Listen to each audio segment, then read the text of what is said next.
Hi, Jennifer. It's always great to talk to you.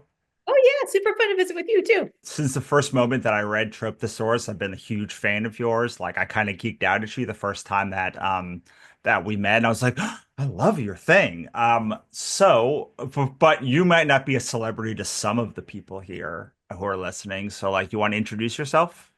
Sure.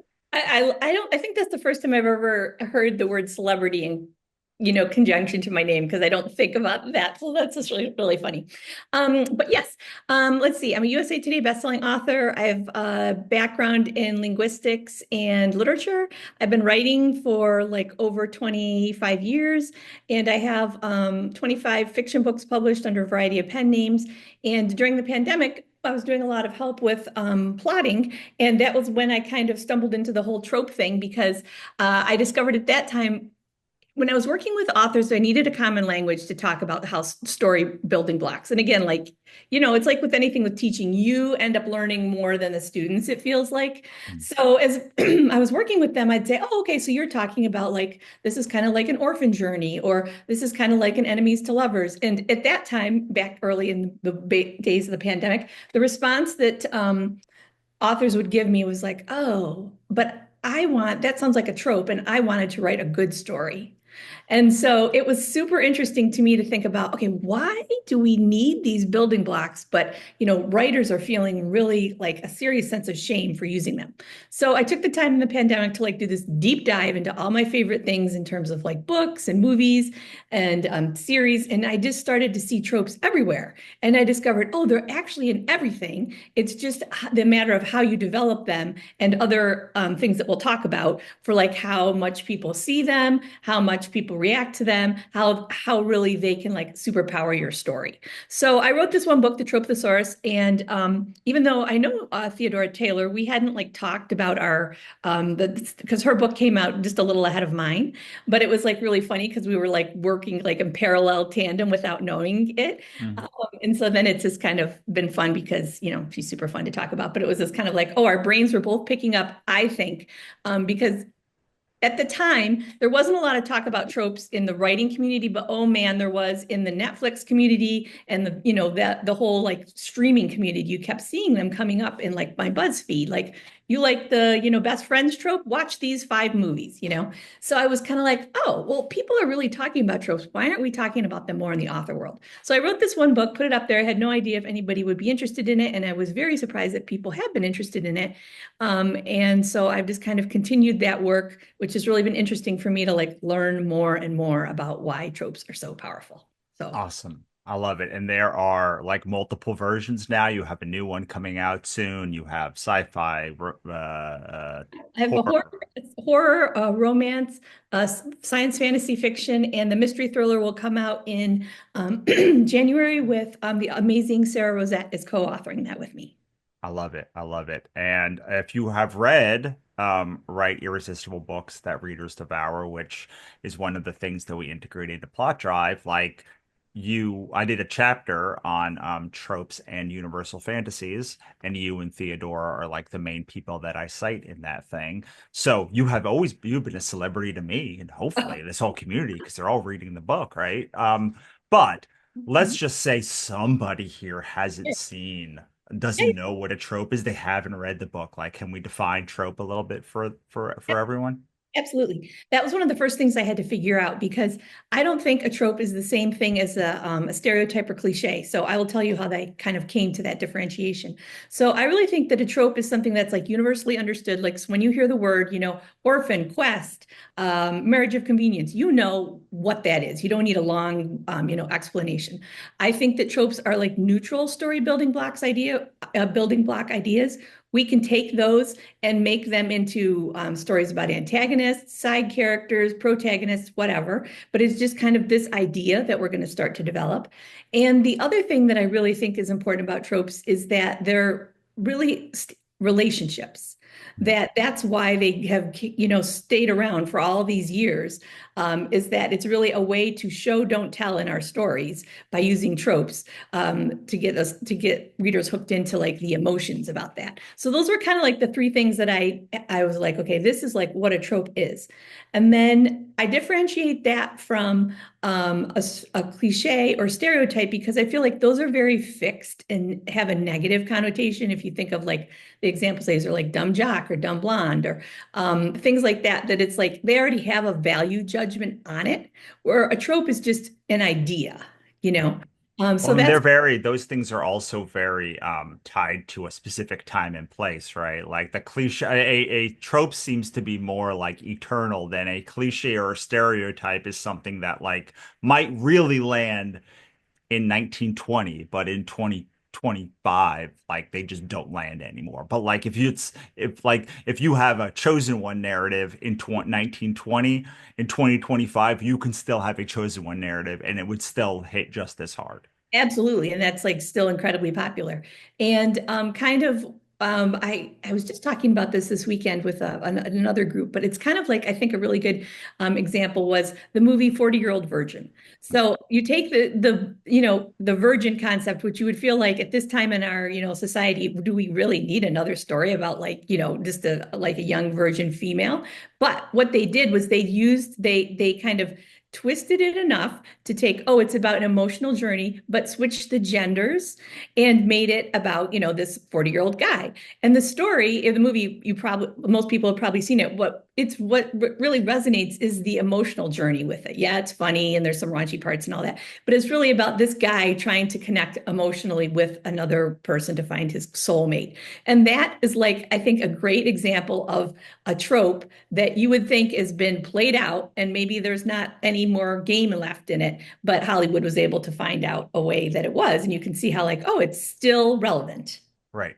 Yeah, it seems like like a trope also there's probably more than two, but like you can either do like it straight or you can subvert it or twist it in some way. And like that means that there are these endless possibilities, right? Because like you could play a straight chosen one narrative, but like switch an arranged marriage trope and like then keep one normal and then like switch these three ones over there. Do you find that when you're right? Like, am I reading that accurately? Absolutely. And you're kind of leading me into and the next thing I was going to talk about, which is like tropes really don't play, they play really well with others. So the important thing to know about tropes is that they couple up with genre expectations. So like for comedy, right, there's a lot of trope subversion in that, like twisting or playing with it. And I think that's what we see with the 40-Year-Old Virgin. But that trope could be used, other tropes can be used straight out, like just to great effect, like something of like Twilight. I mean, that's just kind of like basically, the fantasy, Beauty and the Beast, that's like the same, but they just used, vampires and werewolves. That thing is packed with tropes, ridiculously popular, right? It Right. still resonates with people all this time later. So, but it understood the genre expectations of romance to be so successful. Right. So yeah, to go to the Twilight example, like they twisted the vampire trope quite a bit, but like they kept the romance tropes pretty consistent, right? Yeah, I would say so. And they had, there's that thing is like I'm kind of like the more the merrier with tropes. So that has like a ton of, if we sat and counted them out, we would find a lot of tropes in that, right? Because there's a lot of tropes for the characters, there's a lot of tropes for the relationships, and then it's a whole, series. So you got the whole arc thing going. So there's a lot going on in there, but but I still feel like it's basically kind of like a lot of like Beauty and the Beast retelling, which is like a lot of romance, which is okay because that's super important in that emotional resonance lands again and again. Yeah, so you used to do these articles for the author stack, and the one that I come back to over and over is the one I think you did it with the fourth ring. It was like Yes, yes. 20 tropes in like 10 pages or something It like was, that. And I think it's 11 tropes in the first 3 pages, which was pretty interesting for me to see. Like if I went and looked, sometimes, like a lot of times when you go back, you can see more. But that was like really interesting for me to like discover that. I'm like, wow, that's why this is like, because I was curious why this book is so crazy. crazy popular and crazy popular with a really wide variety of people. It wasn't just, young women in their 20s. And it's because it really hooked all these family saga elements into it, in addition to like the academy, setup and things like that. But yeah, that author seeded those tropes. They're not all, just she doesn't like go into all great detail in those early pages, but they're like little breadcrumbs for you. We're like, oh, okay, well, we're going to get back to this. Mm. She's got a dead brother. What happened there? I need, like she's got this big scar with that. Like, so you're kind of it gives you this great sense of anticipation, wondering and waiting, like when I'm going to find these other little nuggets. Yeah, I think that also you could see she took all of the most popular tropes in fantasy, dragons, chosen Yes, yes, one, yes. academy, and all of the most Yep, popular tropes in romance, yep, like the bad boy, yep, the yes, like forbidden love, yep. like the like Mhm. enemies to lovers, and she like combined them in like one super book, right? Absolutely. Yeah, absolutely. And like I think of the girl as a great example of kind of like, the ugly duckling fish out of water tropes. Because, I mean, like fish out of water is this like almost a little personally much for me when it started. But I mean, obviously, that's just my personal preference, but it's obviously hooked hard, people that she Mm. was like trained as a scholar, all her stuff as a scholar. And then at the last minute, they're like, "Oh, you're going to go to this military part. And by the way, you can die at any time. All these little tests that you have to, all these tests that you have to take, but it was really smart move on the author's part because the immediacy of raising the stakes and being a page turner is like that, right? Because you're like, literally, she could die every time she had to like take a test. Yeah, so let us take a step back because we've talked about all of these ways that we can use tropes and like use them. I think we like kind of have hinted at like how we can use them to break blocks, but can we like really so like the theme of this is like ha breaking your biggest blocks, like having your blocks broken. And so like how can we use tropes to that end? Yeah. I think you can use them in a lot of different ways. You can use them to build a story, you can use them to revise a story, you can use them at the end to go back and see like what do I have and how can I make it stronger. But in terms of blocks, I really like tropes for like helping me figure out who the characters are. I like them to figure out like what's their background or is it a loner? Is it an orphan? And those are like come up so many times. It doesn't have to be like that's like the biggest part of them, but a lot of times those are so important because what it does is it isolates the characters and then they're like really primed to go on a significant journey. So I like to think about like what are three tropes that help me figure out who this character is. Then I like to think about, well, what kind of relationship challenges do they have, and then look at tropes for that and how those are gonna kind of like develop through the course of the book. So I think when you're stuck, I really find like it's helpful to think of like what don't I know and what like so I don't understand if I don't understand this character, what do I need to know about them, and to kind of dig down in that. And for me, it's been helpful to use tropes to do that, to think about, what was their background, what's their current workplace like, how do they get along with their family, because it doesn't matter whatever genre you write, you're going to have those elements in it because it's all again relationship stuff. I think a great example, I'm like a huge Slow Horses fan, and they're into season 5 now. And as I was watching it, I was thinking, oh, it's so fascinating that it's actually really light on spy details because it's about spies, but it's basically a workplace drama. And I'm like so there for that, Mm. and it's just like really interesting and then I read an interview with the author and he was saying the same thing. Like he doesn't really know anything special about, he just likes the idea of people who are in over their heads in incredible situations. And so that's kind of where he goes with his plotting, which I thought was like really, kind of fantastic. That idea of just like throwing them in there to see what happens. So for me, when I get stuck, I go back to like the last place that I felt truly excited about the story and like what excites me about this, like what thing was it with it's usually conflict, right? Because that's what makes things interesting. What can I learn from this conflict? What can I, kind of take from this conflict? And so that's kind of how I would do it when I get stuck. Build a story around tropes or like using tropes to like help you break. Like, let's say you were just like stuck at what to even write. What to even write? Well, I'm a character driven person, so I need to have a character that's interesting for me to kind of get going with that. And but with the character, I would want to know. I've been thinking about these, like there's four tropes that I keep seeing again and again and again in all kinds of stories. So forced proximity, they're going to be stuck somewhere, whether they're like, in like The Expanse, which is fantastic if you're a sci-fi fan. Even though it's like this whole huge universe, they're stuck in these little spaceships.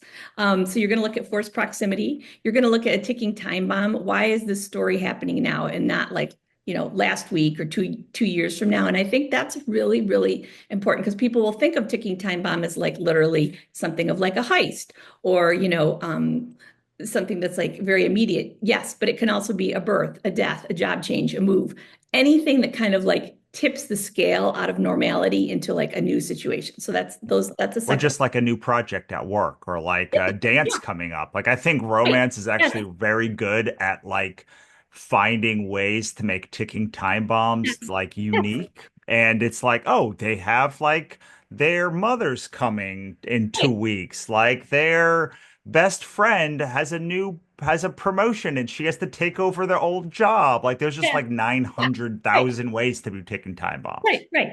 And there's a lot of ones that, get used again because they're like return to the small town or you get an inheritance. Like the reasons why people use those is because those really work to kind of kick off, these other things. So those two, the third one I would say is what did I say? Forced proximity, ticking time bomb, ugly duckling. Um, ugly duckling, I think of as this character, when they start out, they got to be different in the end. They can't be the same. And so, what's going to happen to make them different? Right. Like a And chosen one is really like ugly. Every absolutely, one of them is like an ugly duckling, yes. right? That found family, like found families and everything, and super important. So I would say if you're stuck in your story, I would be like, where's your found family? I don't Mhm. care what kind of story you're doing. There's going to be this, sometimes it's more obvious of something like Guardians of the Galaxy, where it's literally a ragtag team, gets together to do this other thing.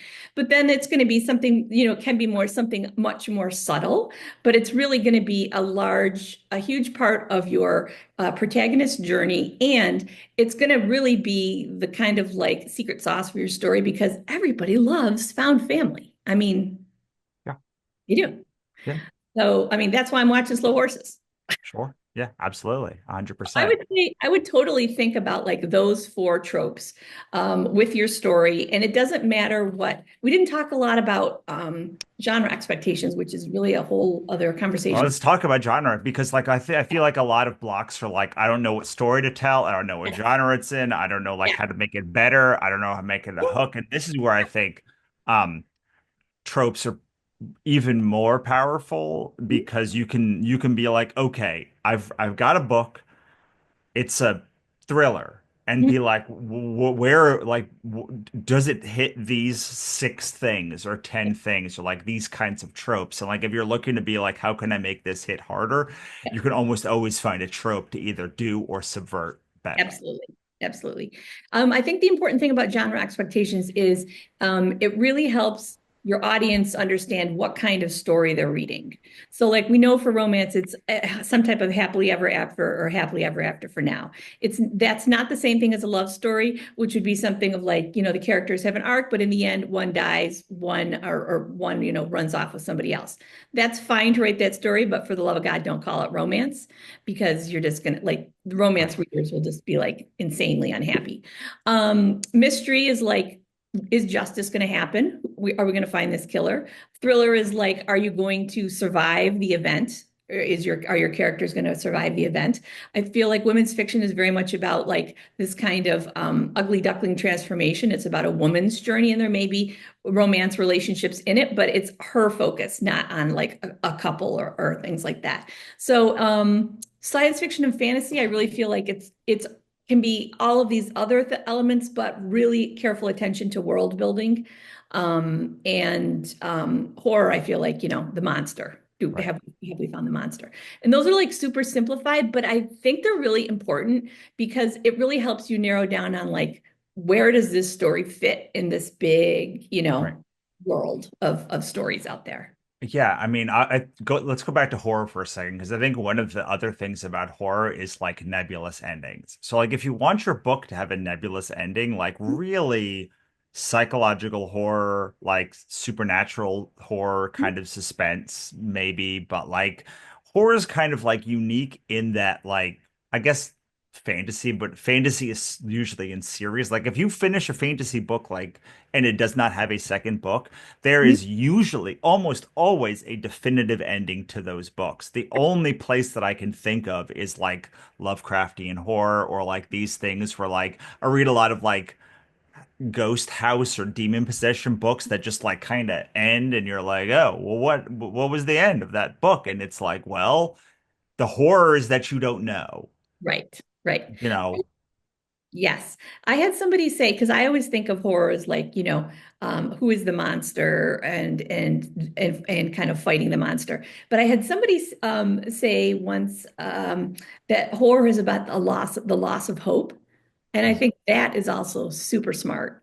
And to Yeah, think about that too. And that's how you can have this like nebulous ending because, not sadly, things aren't always so you don't get the satisfaction that you want right. necessarily on something. Well, and also like if you were writing a supernatural book and you want it to be a thriller, like you know how to add those two things. Okay, well, like I have to have the stakes have to be high. Like there Yes. has to be like if you are writing a thriller, there is a winner. Like You the main right. character, like one of the two sides of there, and almost always the main character or Yep. one of the main characters Mhm. will win. Yes. It's about yeah, it's who's going to survive. Yeah. Right.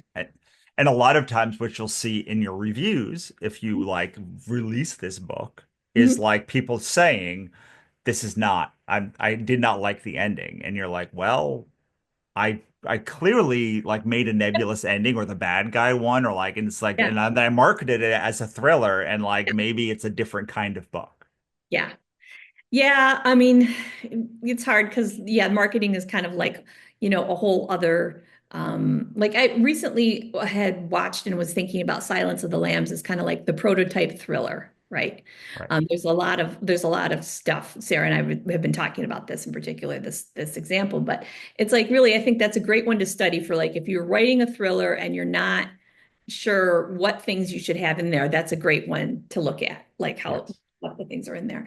But really, I loved how like in the end, he's walking away, and Right. she's like, and he's like, I'm not going to come after you. And she's like, oh, I'm going to come after you. So there is that kind of, even though Right. there's like she stopped the one bad guy, but there's still the other bad guy out there. And the movie does a great job of showing him going after his psychiatrist. Right. Like, so there's a lot of great little, like again, breadcrumbs of how those things are set up. I think that the putting different genre, like people need to not be afraid to write like a mystery thriller or a romantic thriller. Like you don't like I think the probably the most satisfying books that we're seeing now are ones that have a combination, and Lee talks about this, a combination of all of several elements. Right.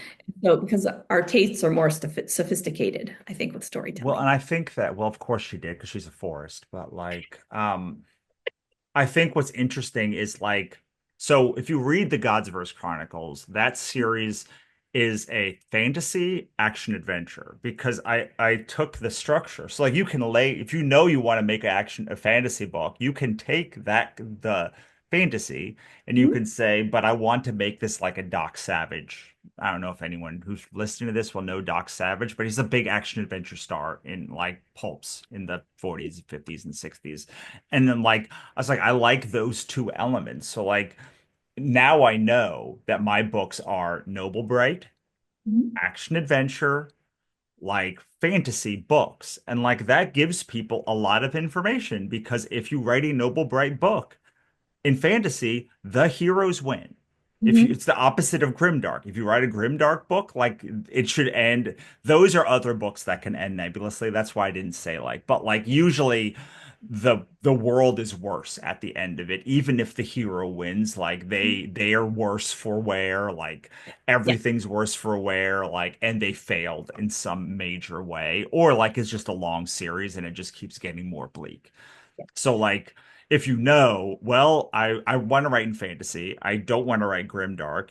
Probably want to write noble bright then because those are the two big sides of the coin. Like you probably want to either write a you want to almost certainly either have fairy tales or dragons as a big part of it because like those are tropes that like are going to bring you the most fans. I have a series that doesn't have either and a series that has both. And let me tell you, it's a lot easier to pitch the one with dragons and fairy tales in it than it is to pitch the one without either of them, especially because and so like you just can keep Right. going down here as you're revising and saying like especially because if you're writing your first book, you may not know what book you're writing. Right. Exactly. You know, and then you say, "Oh, I finished this book. I thought it was a Yes. romance, but the characters can't end up together at the end." So like, or like, I thought I was writing a thriller, but it's really a romance. And then you have something like Hitman on Netflix. Right. Um, we've talked about this, but like if you've seen the movie Hitman, the Glenn Powell movie on Netflix, the reason I think most people don't like it is because they thought they were getting a thriller, and it is so clearly a romantic comedy. Hmm. So like if you and like at the first 3 minutes of the movie, like they put up a big wall of like romance books, and they're Right. just like, oh, Yeah. they're setting up Hmm. the like romance is going to be the thing. And if you know that it's going to be a romance, you know the two characters end up at the end. If you know it's going to be like a hitman mafia, you know they're probably going to do some stuff you don't like. Yeah. Like they're probably going to do stuff that's very uncomfortable, but they're going to end up together at the end. That is the and you know the pacing is going to be like there's going to be a meet cute, there's going to be a yeah, there's going to be a wah, there's going to be a da. Yeah. So like it's the same thing with like romantasy. Like if you're writing a romantasy, the two characters are going to go through the major beats are Yep. going to be romance beats, not fantasy beats, Yes. you Yes. know? So can we talk about and so like when you put out a movie called Hitman and you have so clearly made a romantic comedy book and movie and then Netflix so clearly promotes it as a thriller, Mhm. like the people that come to that movie, at least Right. half of them are going to be very disappointed. And this is I Yes. think it's such a great encapsulation of like how tropes can like in how tropes can affect the marketing and when if you don't do them correctly, if you don't market them correctly, a Mhm. large amount of people are going to be upset. Absolutely. And I think, they could have, I think probably even a different title would have really helped. If you Mhm. had put something else with the title with the Hitman. Remember the Ryan Reynolds and Samuel L. Jackson is like that was very clear that was like a bromance buddy kind of, Right, buddy cop thing. right. But you got that from the get-go, and they could have probably saved themselves a lot of hassle if they had, put a different title on it. But my guess is they were going for like, the biggest market, so they didn't really Mhm. think about that. I think we haven't really talked about it specifically, but I think the thing that we've kind of talked around is like the emotions that tropes tap into, like really powerful emotions. And I've been thinking about this a lot with the book Sarah and I've been working on, but basically like two things keep popping up. The emotion of shame and then like breaking of trust or just trust, like either building trust, like if you're in romance relationships, or breaking trust if you're like, thrillers and mysteries and things kind of like that. And I think those are really powerful, and we don't think about them intuit like we don't think, oh, I'm going to sit down and write a book about trust and how that got screwed up. But I think that as a reader or audience, that's what hooking us, and that's how we are kind of using the scars and secrets of tropes to like get people like, oh God, yeah, that's like I want to have that vicarious experience with this character because I don't want to have to go through it like myself. So Right. I think those I just wanted to like throw those out as I think those are really important because I think because sometimes people think tropes are superficial, and I actually think their power is much deeper than that. It's just kind of like a hook that gets you in, but then when you're in, you can like do so much more. Right. And people aren't one thing, right? Like they want different things at different times of their lives, so it helps them to find maybe what story to have. I'll give you a great example because we're in the marketing section here. I put out a book called my God's First Chronicles series. And I was maybe two launches in, and I asked a bunch of my friends, like it's like a lot of the romance people who are on my list, like I thought would be into because they like all these other things, like what's going on here, and they were like, well, like they're worried you're gonna fridge the girl. And I'm like, what is that? What do you mean? I'm gonna? It's like, well, like historically male fantasy readers like will kill the girl, and like what they want from romance is like the girl is the central thing. Mhm. Like they can have a happily ever after and like be happy. And Yeah. I was like, oh, that's such an interesting thing that I never would have thought. But I was like, yeah, most of the I get there's so many eye rolls in my life from people that are like, oh my God, they killed the girl. Like that the girl fridging the girl means that like you kill them to further the plot of the man, but like there Sure. had no place in the plot. Not for I know you know that, but like for people that are listening. So I was able to say, well, like what's interesting is like the women have all the growth in that series, and also they're all noble brides, so like the hero wins. So like not Mhm. only does like it satisfies if you want a story where like the good guys win at the end and like the girl has like a growth moment and like she gets to have like an entire journey, like we actually align there. There's not romance. Mhm. There's not a big romance in every book. There's some of them have romance, but like if you're willing to like say, okay, those two things are important. Those were the things that were preventing me from reading this book. I otherwise will have read this book, but I'm worried that these things aren't tr would be true. Suddenly, like I can break those blocks, right? And like that's very helpful for marketing because marketing is almost all breaking blocks and getting the right book into the right person's hand, right? Absolutely. Yeah. This is an older example, but one that was like, it's still one of my favorite series is Farscape, that sci-fi Mhm. one.